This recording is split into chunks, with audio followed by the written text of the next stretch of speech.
രാജകീയമായി തന്നെ രാജാക്കന്മാരെ തോൽപ്പിച്ച് സഞ്ജുവും കൂട്ടരും വരുന്നു. തോറ്റാൽ പുറത്താകുമായിരുന്ന മത്സരം കഴിഞ്ഞ 5 മത്സരങ്ങളിൽ വിജയമില്ലാതിരുന്ന ഒരു ടീം വിജയിച്ചിരിക്കുന്നു. ഇത് ടീം സ്പിരിറ്റിൻ്റെ വിജയമാണ്. സഞ്ജുവിനെ മത്സരത്തിൽ കാര്യമായി ഇമ്പാക്റ്റ് ഉണ്ടാക്കാൻ കഴിഞ്ഞില്ലെങ്കിലും സഹതാരങ്ങൾ ഇത്തവണ കൈവിട്ടില്ല. RCB ഉയർത്തിയ 172 റൺസ് 19 ഓവറിൽ മറികടന്ന് രാജസ്ഥാൻ റോയലായി ക്വാളിഫയർ 2-ൽ കടന്നിരിക്കുന്നു. ചെന്നൈയിൽ സൺറൈസേഴ്സാണ് എതിരാളികൾ. ഇരുഭാഗത്തേക്ക് മാറിമറിഞ്ഞ മത്സരം ഒരു ത്രില്ലിംഗ് മത്സരമായിരുന്നു. പക്ഷേ രാജസ്ഥാന് ഒരു തോൽവി കൂടി താങ്ങാൻ കഴിയുമായിരുന്നില്ല.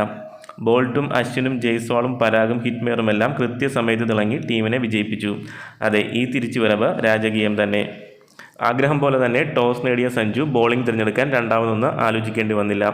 ഒരു വശത്ത് ട്രെന്റ് ബോൾട്ട് തൻ്റെ മികച്ച സ്പെൽ തുടർന്നപ്പോൾ മറുവശത്ത് റൺസ് വിട്ടുകൊടുക്കാൻ ആവേശം സന്ദീപും പിശുക്ക് കാട്ടിയില്ല. അതിനാൽ തന്നെ RCBക്ക് നല്ല തുടക്കം ലഭിച്ചു. ഒടുവിൽ 37 റൺസിൻ്റെ കൂട്ടുകെട്ട് ബോൾട്ട് അവസാനിപ്പിച്ചു. കോഹ്ലിയെ ചഹലും വീഴ്ത്തിയതോടെ രാജസ്ഥാൻ മത്സരത്തിൽ പിടിമുറുക്കി. എന്നാൽ ഗ്രീനും പട്ടീദാറും ചേർന്ന് സ്കോർ ബോർഡ് വീണ്ടും ചലിപ്പിച്ചു. പട്ടീദാറെ ആവേശിക്കാൻ മടക്കിയപ്പോൾ തൻ്റെ അവസാന ഓവറിൽ അശ്വിൻ മാക്സ്വെലിനെ 0-നും ഗ്രീനിനെയും മടക്കിയതോടെ 122-ന് 5 എന്ന നിലയിൽ RCB വലഞ്ഞു. എന്നാൽ 17 പന്തിൽ 32 റൺസോടെ ലോംലർ വാൽറ്റക്കാരെ കൂട്ടുപിടിച്ച സ്കോർ 172-ൽ എത്തിച്ചു. ബോൾട്ട് 4 ഓവറിൽ 16 റൺസിന് 1 വിക്കറ്റ് നേടിയപ്പോൾ സന്ദീപ് ശർമ്മ, ആവേശ് ഖാൻ, ചഹൽ എന്നിവർ 40-ന് മുകളിലാണ് 4 ഓവറിൽ വഴങ്ങിയത്.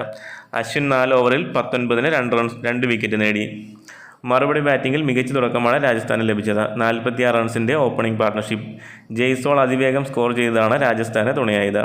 46-ൽ കാഡ്മോറിന് നഷ്ടപ്പെട്ട ശേഷം ജയ്സ്വാൾ സഞ്ജുവിനെ കൂട്ടുപിടിച്ച് സ്കോർ ബോർഡ് ചലിപ്പിച്ചു. എന്നാൽ റിവേഴ്സ് സ്കൂപ്പിന് ശ്രമിച്ച് ജയ്സ്വാളും അനാവശ്യമായി ക്രീസ് വിട്ടിറങ്ങി സഞ്ജുവും പുറത്തായതോടെ രാജസ്ഥാൻ ഡിഫൻസിലായി. ഇല്ലാത്ത റണ്ണിനോട് ജുറലും റണ്ണൌട്ടായതോടെ ഇന്ന് രാജസ്ഥാൻ്റെ ദിവസമല്ല എന്ന് ഉറപ്പായി.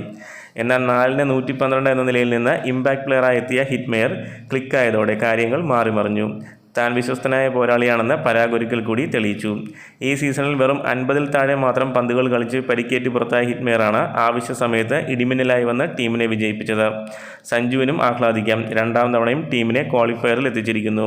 ഇനി യുദ്ധം ചെന്നൈയിലാണ്, സൺറൈസേഴ്സുമായി. ഈ പോരാട്ട വീര്യം അവിടെയും തുണയ്ക്കും എന്ന് പ്രതീക്ഷിക്കാം.